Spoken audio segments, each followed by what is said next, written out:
কিভাবে বাস্তবায়ন করা আমরা সেটাও দেখলাম। আমরা দেখলাম যেভাবে 30,000 টাকা তারা মানেনি, ডিক্লার করেনি, একই সাথে এই মজুরি বোর্ড যা ঘোষণা করেছে তাও বাস্তবায়ন করে নাই।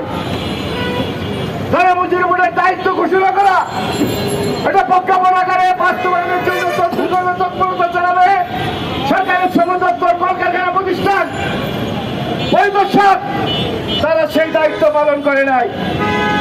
আজকে শ্রমিকরা যখন হাহাকার অবস্থা, চলতে পারে না, পরিবার পরিজন নিয়ে তারা নাহলে ভালো মতো জীবনযাপন করে, আর বাজারের দ্রব্যমূল্য আকাশচুম্বী, এই বাজারে চাল ডাল কিনতে যান, আর বাজার করতে যান, আর পোশাক কিনতে যান, আকাশচুম্বী দাম দিয়ে শ্রমিকদের চলা সম্ভব না।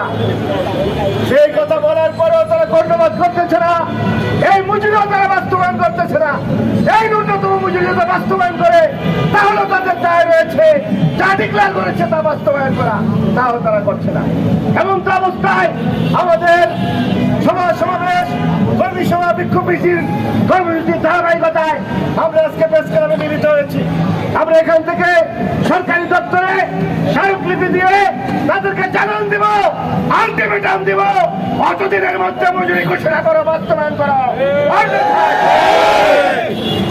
এই আলটিমেটাম দেওয়ার জন্য, তাদেরকে জানান দেওয়ার জন্য তারা জেগে জেগে ঘুমাচ্ছে, মজুরি বোর্ড ঘোষণা করে বাস্তবায়ন করে দিয়ে কাজ শেষ করছে। ওটা করতে দেওয়া যাবে না, তাদেরকে ঘুমের থেকে জানাতে হবে। বিক্ষোভের মধ্য দিয়ে আমরা জানান দিব এই মজুরি অবিলম্বে বাস্তবায়ন করতে হবে, অন্যথায় শ্রমিকরা কাজটা করলে তোমরা সেটাকে ভিন্ন মতো দেখবা না।